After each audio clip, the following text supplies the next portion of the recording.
پاکستان کی سیاست میں ایک شخص کا دعویٰ ہے کہ وہ 26 سال کی جدوجہد کے بعد اقتدار میں آیا تھا۔ اس نے اپنی جماعت 25 اپریل 1996 میں قائم کی تھی اور پھر وہ اسٹیبلشمنٹ کا تعاون ڈھونڈتا رہا، جرنیلوں کے تعاون ڈھونڈتا رہا اور جنرل مشرف کے ریفرنڈم میں اس کی حمایت کرتا رہا۔ پھر اس نے بڑے داؤ پیچ کھیلے کہ کسی طریقے سے میں اقتدار میں آ جاؤں۔ بالآخر 2018 میں اسٹیبلشمنٹ کے تعاون سے اور RTS سسٹم کے بریک ڈاؤن کے نتیجے میں اسے وزارت عظمیٰ تک پہنچنے کا شرف حاصل ہو گیا۔ وہ 2018 میں وزیر اعظم بن گیا۔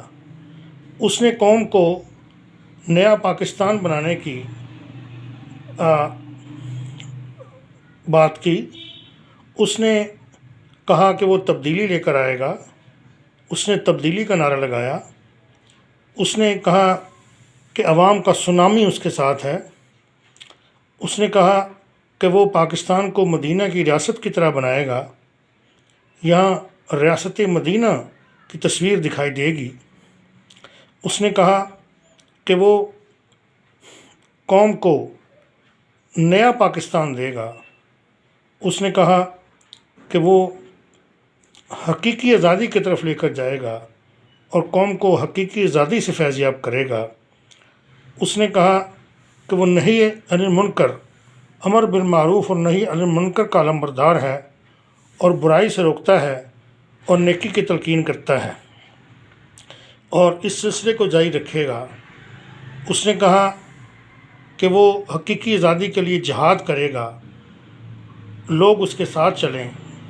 اس نے کہا کہ جس طرح نبی مکرم صلی اللہ علیہ وسلم کو اللہ نے تیار کیا تھا لوگوں کے ہدایت کے لیے، اسی طرح نعوذ باللہ اس کو بھی تیار کیا گیا ہے۔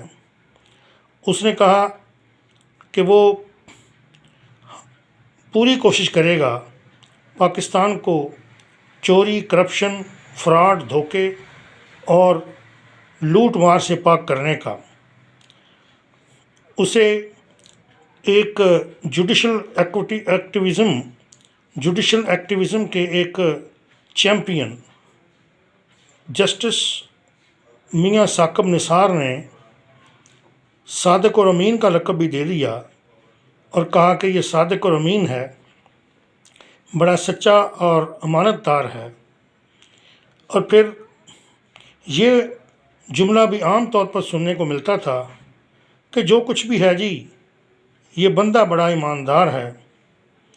چنانچہ 3.5 سالہ دور حکومت میں وہ کوئی بھی اپنا وعدہ پورا نہ کر سکا اور کوئی بڑا پروجیکٹ نہ بنا سکا۔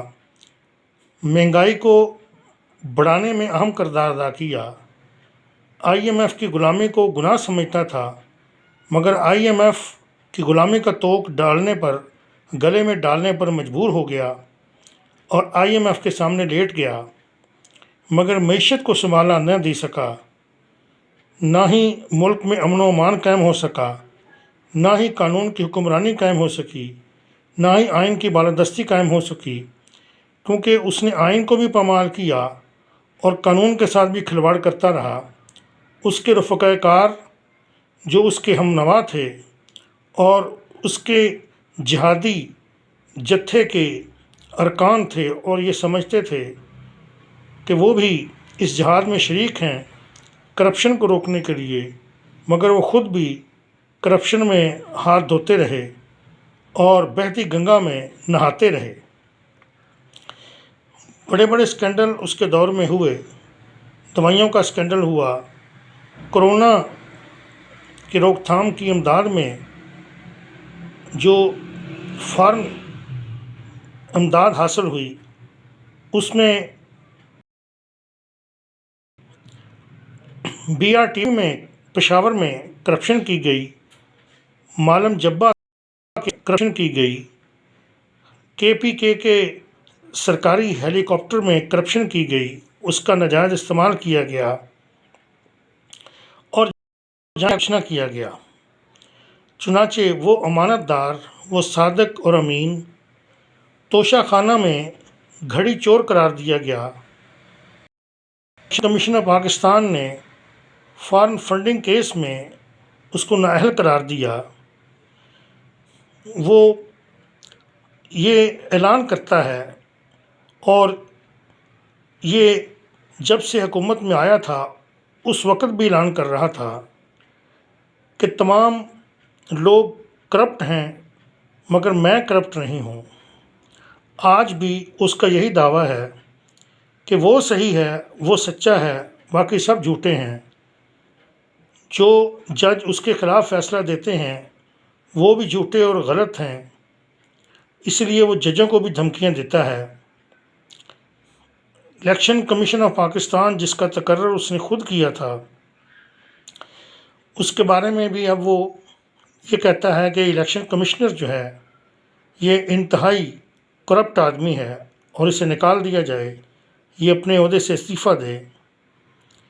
اسٹیبلشمنٹ جس نے اس کو سہارا فراہم کیا تھا، جس کی مدد سے وہ اقتدار میں بھی آیا تھا، اب یہ اسٹیبلشمنٹ یعنی افواج پاکستان کو بھی گالیاں دیتا ہے اور طرح طرح کے الزام لگاتا ہے۔